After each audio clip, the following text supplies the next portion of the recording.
All right, Alan, 1941. Going back a little bit of a way there to Baltimore, Maryland. Let's go back. Talk to me about when you were just a little boy. Well, in 41, I was born just a few months before before Pearl Harbor. Right. So my father joined the Army, okay, and for a while we moved from Baltimore to Warner Robins, Georgia, where my father was kind of in training and advanced infantry training. So I lived at Warner Robins, Georgia, and then came back to Baltimore. But my father went off to the Pacific, and my mother, my aunt, and I live with my grandparents in West Baltimore. And what I remember most about that was one day I was out playing with some kids in the alley, and the next day there were some kids who were roughing me up. So the next day I was out, and I must have been about 4 or 5. But back in those days, you were allowed to be on the streets, when you were a kid.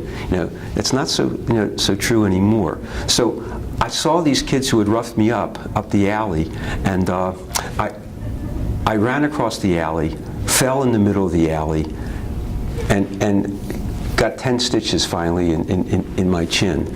So what I remember a little bit about those times was just my, in a neighborhood that was Jewish, but I had some difficulty. Yeah. And then my father came home from the war, and we moved from my grandparents' house into our own house. Now, tell me, did your dad ever talk about the war? He did. But he was reserved. I mean, as so many World War II veterans are, Right. or Vietnam veterans are. Yeah. They just don't like to talk about it. Now, my father arrived in the Pacific as the war was ending, but they were still having to go into the kind of the hills, to try to root out the Japanese who were still left. So while he was there, the war is over. But so he didn't see the hardest part, the most difficult part of the war. So, was he in the Army? no, he was in the Army Air Corps. The Army Air Corps. Yeah, so he worked on on the B-29 bombers back then. Now tell me about your grandparents. Well, my father's father and my father's mother came from Russia. And my last name is Mondell, but I found out some years later that when they came to the States, this was in the early 1900s, their name was Mondell, M-A-N-D-L-E. And what happened was, at some point, my father's older sister decided that Mondell was sounding a little bit too Jewish, so it became Mondell. My father talked about his father being in one of the Tsar's farms, and he took care of the horses. My grandmother, I don't think worked then, but both died when I was pretty young. So I just remember them speaking Yiddish, and I don't remember much else. My grandfather died before my grandmother, and my grandmother was there for my bar mitzvah, and I still have movies from that 8mm footage, and I can see my grandmother there. No. That's my father's. My mother's parents came from Lithuania, and so it was interesting. In my house, there was always the difference between the Russians and the Litvaks. So my grandparents, my grandfather on my mother's side was a shoemaker, and that's where I lived during the war. Again, my grandmother just was a housewife, and and a mother. Did they ever tell you about their travels to this country, what it was like to come here? No. I never heard from my grandparents about how they traveled here. I had to learn about Jewish travels to this country when Cynthia and I did a documentary called West of Hester Street, and we talked to lots of immigrants. And of course, these immigrants that we talked to came through Galveston into the interior of the country. But no, I have no stories about their travels to Baltimore in the early 1900s. Now, when you were a kid growing up, involved in sports at all? Formally, I played lacrosse. I played 1 year I entered high school in the 9th grade, and I went out for the soccer team. But it's funny, I didn't really like soccer as much. I played on the junior varsity, and I just kind of focused on, on lacrosse. Although outside of school, I played, tackle football on a club team. I played basketball on a club team. So sports were very much part of my growing up. In fact, I spent more time, on the streets of Baltimore than I did, at home reading. Where'd you go to high school? I went to high school, Baltimore City College, which is a high school. I know it sounds strange, it says Baltimore City College, but at one point it was kind of part high school and part college, and the name never changed. But it's a school that's like 160 years old. Yeah. I mean, all male. Which Baltimore had 2 schools that were all boys and 2 schools that were all girls, and then a bunch of other schools, that were mixed. The school I went to had this wonderful kind of reputation, college. 80% of my class went to college. Yeah. Wow. Yeah, it was a big deal, Yeah. So and it had that tradition, but it was in the middle of the city, and what was nice about it, it brought guys from all over the city. Right. So it brought the Jews, but not in our neighborhood. It wasn't like in a Jewish neighborhood. And Ukrainians, Greeks, Italians. Were there any of the professional teams that you followed when you were a kid? Yeah. When I was about 12 years old, my uncle Joe Colton, who sold socks to the Baltimore Bullets, said, "Alan, would you like to become a ball boy for the Baltimore Bullets?" Yeah. A basketball team. Right. I said, "What do you mean, would I like to become a ball?" Of course. So there I was in the early 50s, being a ball boy for the Baltimore Bullets with, meeting guys like Bob Cousy, Frank Sharman, Ray Felix, Frank Selvey. Selvey was like a leading scorer in that era, who played for Baltimore. But what happened is, there were so many. George Mikan, Freddie Scolari, who had a one-hand jump shot. I mean, no, he didn't leave the floor. It was one-hander. But anyway, there were just a whole bunch of guys. Well, the Baltimore Bullets lost their franchise that season, so I lost the job. But it was absolutely wonderful. And probably you were the star of the neighborhood. Well, yeah, I was much admired for being able to do this. The other was, and I was a Colts fan, a Baltimore Colts fan. I was a fan with when Unitas was there, Alan Amici was there. These were those days.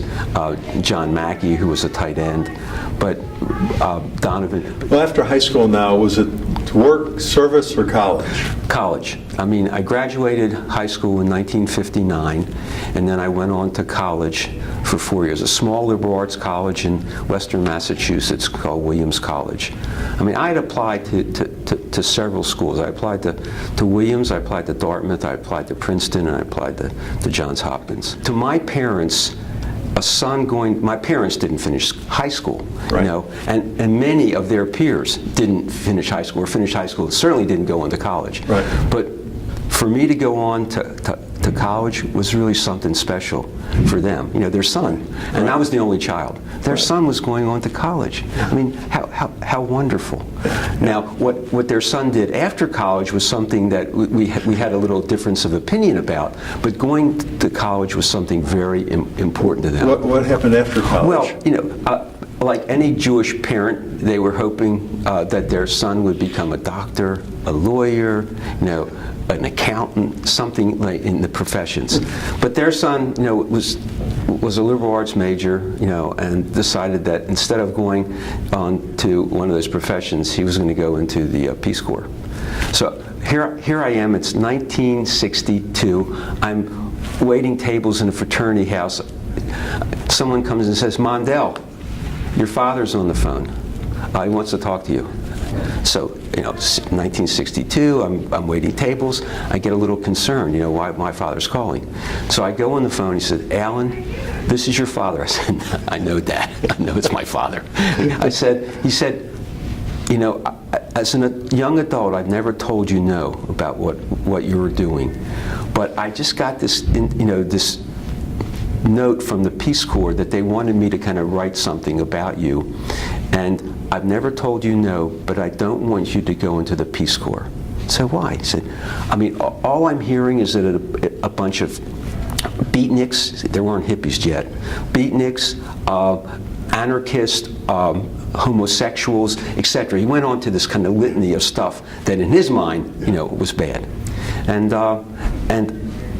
I went. I mean, yeah, I finally went. So I spent 2 years in Sierra Leone, West Africa. And there's a very interesting story. I was teaching tropical Africa in world history, and I was teaching English literature. I was teaching in a secondary school, and what that meant, it was part of the British system. So what that meant is 7th grade through the 12th grade. Actually, 13th grade is what that would have been. And it wasn't too long after I was there, I was teaching tropical African world history. We got to a point where we were going to teach the Western religions, Judaism, Christianity, and Islam. So I'm in the class, and we're talking about what is Christianity? Okay, they define what the Christianity is. Then they talk about Islam, because most of my students would have either been Christian or Muslim. Okay, then I say, this is like I'm just there for maybe a couple months, 2 to 3 months, and I remember I said, what is Judaism? There's this kind of blank stare. I said, okay, have you ever heard the term Hebrew? And in the back of the room, I can still picture this today, David Fofana, who's a big strapping, Sierra Leonean, stands up. David was probably 14 years old. And he said, Mr. Mondell, yeah, the Hebrews, they were the ones who killed Christ. I'm thinking, uh-oh, here I am, I'm a Hebrew, and what they think, the Jews are the ones who killed Christ. So we then had a rather lengthy discussion and comparison of the three, Western religions. But it was okay. I mean, there wasn't any kind of anti-Semitism there. It was just they didn't know anything about Jews. They knew a lot about Christians and Muslims. Now, when you were out there, what did your dad think after you were out there? Yeah. I joined the Peace Corps in '63, in June of '63. The Peace Corps began, the first group went over in '61. So no one had come back from the Peace Corps. By the time my father, had heard about the Peace Corps, right. He just heard negative opinions about right. the Peace Corps, mainly from Congress. So when I was going in, he wasn't hearing anything that was really positive. Fortunately, I went into training for the summer of 1963. I came home, and before I went off to Sierra Leone, I brought a friend who had been in the Peace Corps and had just returned from the Philippines. And Stanley Mazeroff came to lunch. Stanley Mazeroff was Jewish. Stanley Mazeroff said, I was in the Peace Corps, it was a wonderful experience. I mean, here I am, today it's changed my life in terms of what I'm going to do. So my parents felt much better about the Peace Corps because, here was this Jewish guy from Baltimore who had survived. Yeah. So anyway, so that was good. And then they would get, I was a good correspondent. Right. So, but of course, there was always this kind of concern that there was some trouble in the Congo, back then. And my parents, wrote me and said, "Are you okay?" Well, it's like saying right now, if there were trouble in Portland, Oregon, would your parents write and say, "Are you okay?" You live in Dallas, Texas, but they didn't know. So there was that kind of concern. But they finally kind of understood and what I wanted to do. I mean, I wanted to make a difference. Yeah. Did you feel like you did? Yeah. I mean, if I hadn't been in that classroom, there wouldn't have been a Sierra Leonean teacher. So I wasn't taking his place. It was mainly his. I mean, mainly male teachers, because it was a boys' school. I mean, I wasn't taking someone else's place. There wasn't going to be a teacher in that classroom, and so I do feel, that I made a difference. I also, it wasn't just teaching. I also began, introduced volleyball and basketball to the kids. Wow. I mean, they mainly played soccer. I mean, that was the the sport. And so they came a little bit kicking, and to that, but no pun intended, to volleyball and to basketball. So and then I also started a school newspaper. So. You made a difference. Yeah, you did. I feel I did. What also often happens is with the Peace Corps, we went to change the world. You know, back then in the early '60s. Not that it's changed. I mean, in terms, not the world hasn't changed, but the thing is, it's not like it's different today. People join there's still a Peace Corps. People still join for a lot of different reasons. But we changed the world, and we joined the Peace Corps to change the world, and as so often said, and it changed us. Because that started me on a path that I've kind of followed the rest of my life. So when you come home now, what are you going to do?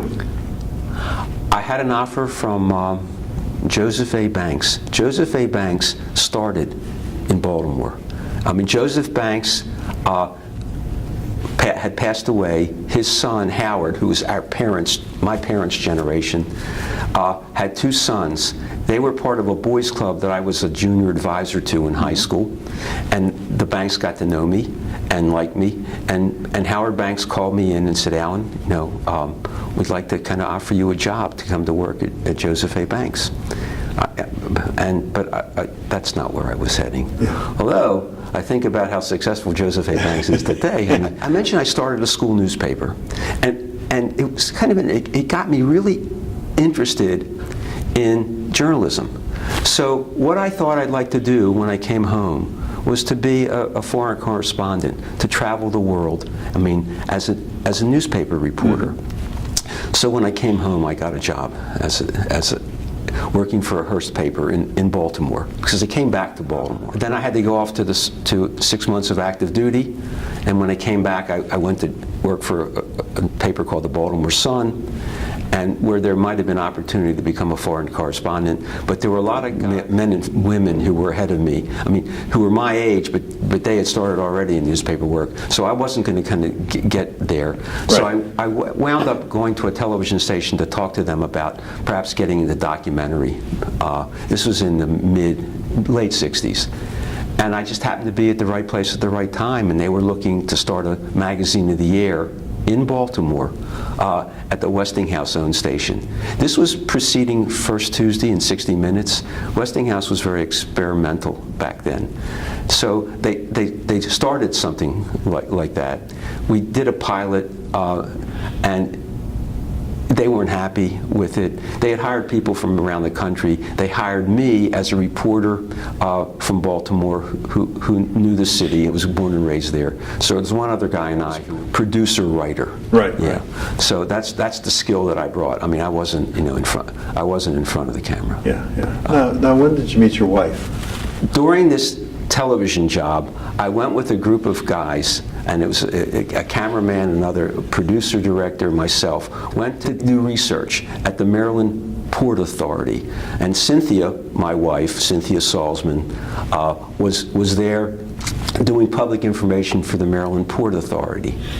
And she met us, she took us around, and I had heard her name before. It's kind of interesting. The city editor for the Sun was a guy named Ernie Imhoff. Ernie Imhoff taught a class, a journalism class, at the University of Baltimore. And he had mentioned to me, he said, Alan, I have in my class this very pretty, enthusiastic Jewish girl from Baltimore, and you might be interested in meeting her. I said, I'm not interested, Ernie. I sort of left that part of Baltimore, even though I was living in Baltimore. I left that part of Baltimore. She was from this part of Baltimore. It was kind of Jewish prejudice, you know. I left that part of Baltimore, you know, when I went off to college into the Peace Corps. So thank you, but no thanks. Well, it was that person that I met. So Cynthia asked me out, and she asked me out to a concert. I thought she was inviting me to a play, and it was actually to this concert. I said no, okay, that I couldn't go. There was a bar in downtown Baltimore. She was living downtown, and so was I. I was there with some friends, and I'm sitting there, and I'm smelling what I think is someone smoking grass in this bar restaurant. And no, that's not really possible. I I mean, so I go, but I recognize the guy. So I go over to talk to him, and Cynthia is the one who was with him smoking this lettuce leaf cigarette. So, I mean, she wasn't smoking grass. I mean, but in any case, we kind of saw each other again there. So then I invited her out, and she turned me down, and so. But then we finally got together, and that was in '68, and we married in '69. Yeah. So it's not a smooth story about how we met, but it's pretty close, I think. Now, you were in the service during the Vietnam War. I was. And you didn't have to go to Vietnam. How did you see the country back then? How was it to you with Vietnam going on and the turbulent times we were having? Yeah. Well, when I went into the Peace Corps in 1963, there were about 18,000 American soldiers in Vietnam. When I was coming out in 1965, there were about 125,000. I mean, the war had really been escalating. Well, it really kind of upset me that we were involved, because what I read and heard, the Vietnamese whom we were there to save, I felt like I knew them. The people I knew were black, and they were farmers, they were peasants, they were just trying to eke out a living. They didn't care whether there was communism or capitalism. They were just there trying to survive. And what I saw, the same thing was happening in Vietnam. We were intervening in a place where most of the people didn't care whether they were communist or whether they were capitalist. They were just trying to kind of survive. Mm-hmm. So I was really kind of anti-Vietnam from a distance. So I had some serious thoughts about coming back. I knew I'd be drafted. I mean, the Peace Corps was just a deferment. It wasn't an exemption. So, but I came back. I mean, I spent 2 years away. I really missed being in America, so I came back. But for me, I was able to get into, I was going to be in an induction pretty quickly, and I was able to join a reserve unit, and I spent 6 years, 6 months on active duty, several months after I joined, and then another 5.5 years going to meetings once a month on a weeknight, and then during the summer spending 2 weeks on the... What brought you to Dallas?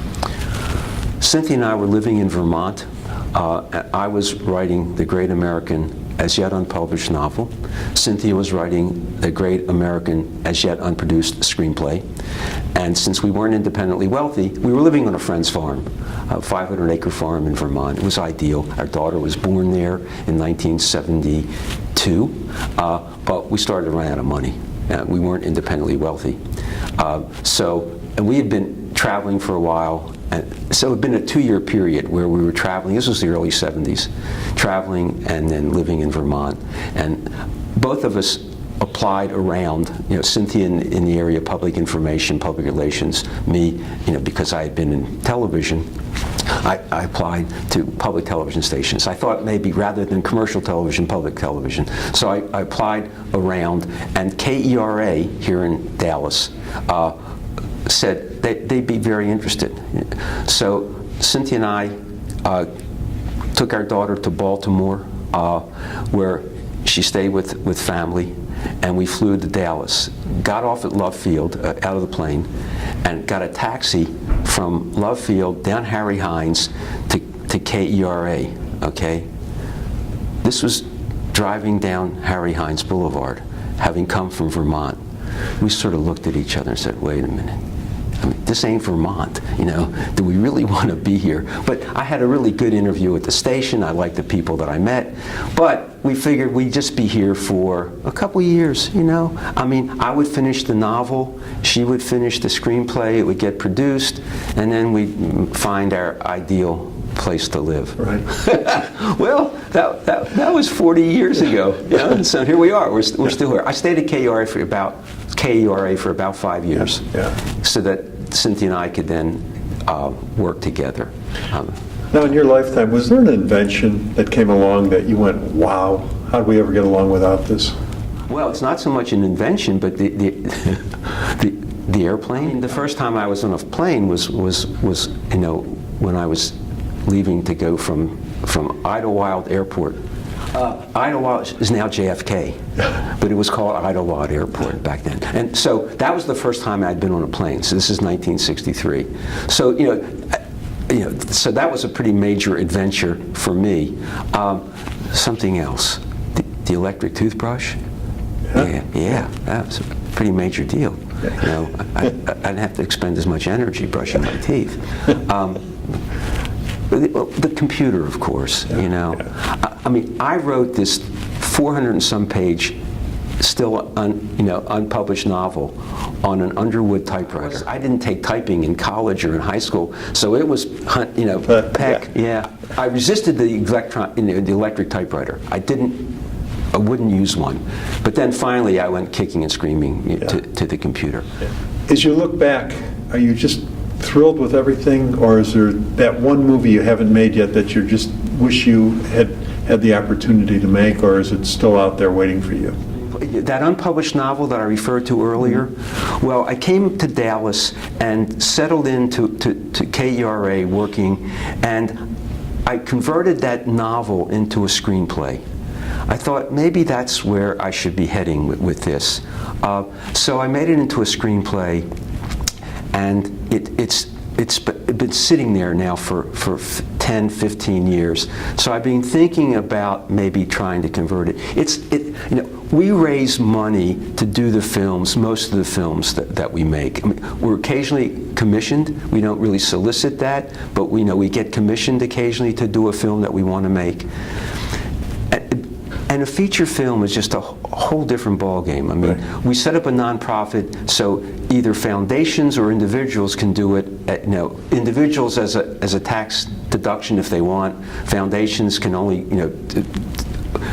fund nonprofits, a 501c3. So that's where our expertise has been. The investment hasn't been successful. I mean, the investment pursuit has not been successful. We've tried a little bit of it. So. It's intimidating to me to think in trying to raise that kind of money for the feature. But I still want to do documentary. I don't think about retiring. I love making films. I mean, I think films can make a difference in people's lives. If you get it to the right people, and that's what we did. In '78, when we set up media projects, we did it to not only produce, but to distribute. I mean, if we do a film about depression and suicide among young people 15 to 24, it's not good enough to finish the film, let it air on television, to get an award or awards for it, and not present it to people or deliver it to people who can benefit from it.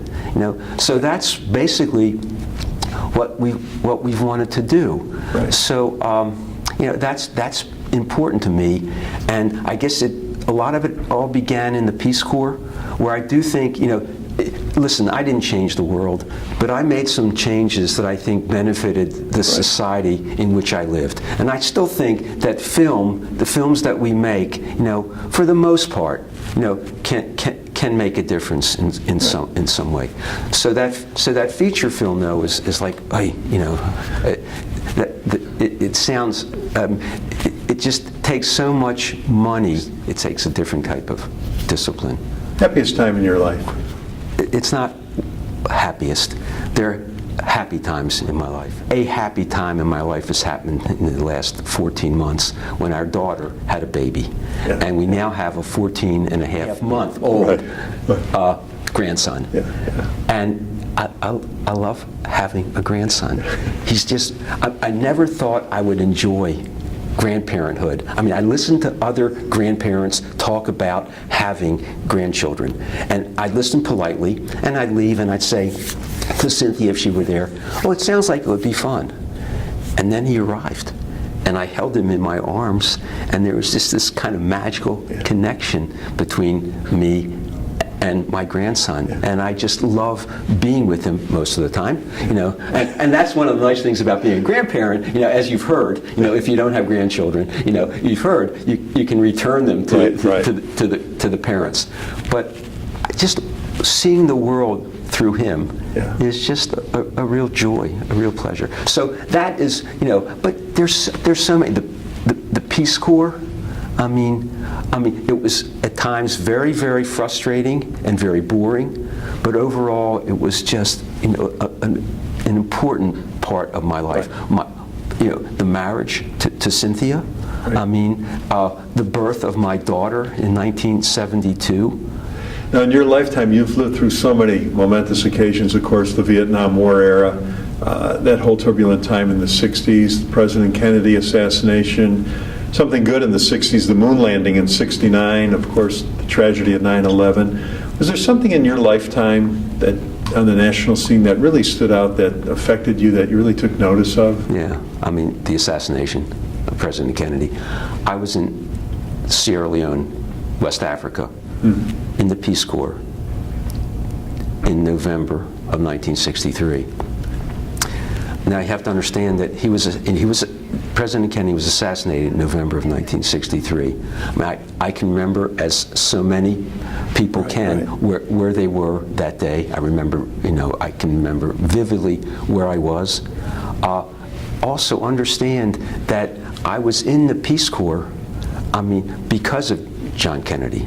Just 2 years earlier, he had formed the Peace Corps. Right. So, he had a tremendous impact on my life, or what was going to be, 2 years of my life. So that, was a very strong, affection that I had. And for the next 2 years, I would go to even some remote villages in Sierra Leone, and there on the wall would be a picture of JFK. Yeah. And Sierra Leoneans who would tell me how sorry they were, at what happened to President Kennedy. So he would be, a very important part of, that incident. It's hard not to have lived through 9/11, to not feel, the repercussions of 9/11 and what's resulting from 9/11. A jihadist movement, I think that scares me. Not just as a Jew, but as a citizen of the world. I think there's a different plan, and it includes something that I don't believe in. So I think 9/11 would have that kind of impact. I think the Kennedy assassination, I'd have to say, would probably be the strongest. You and your wife have one daughter and the one grandson. What advice does Granddad want to leave to the next generation? One thing, it's not a direct answer to that question, but I think one thing, I'm 72. I really want to be able to to see my grandson grow into young adulthood.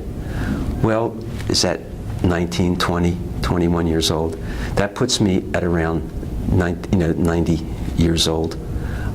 I hope I can make it to see him grow into that. So that's one kind of wish. Now, and I hope that my grandson, will be adventurous, risk-taking, curious about the world.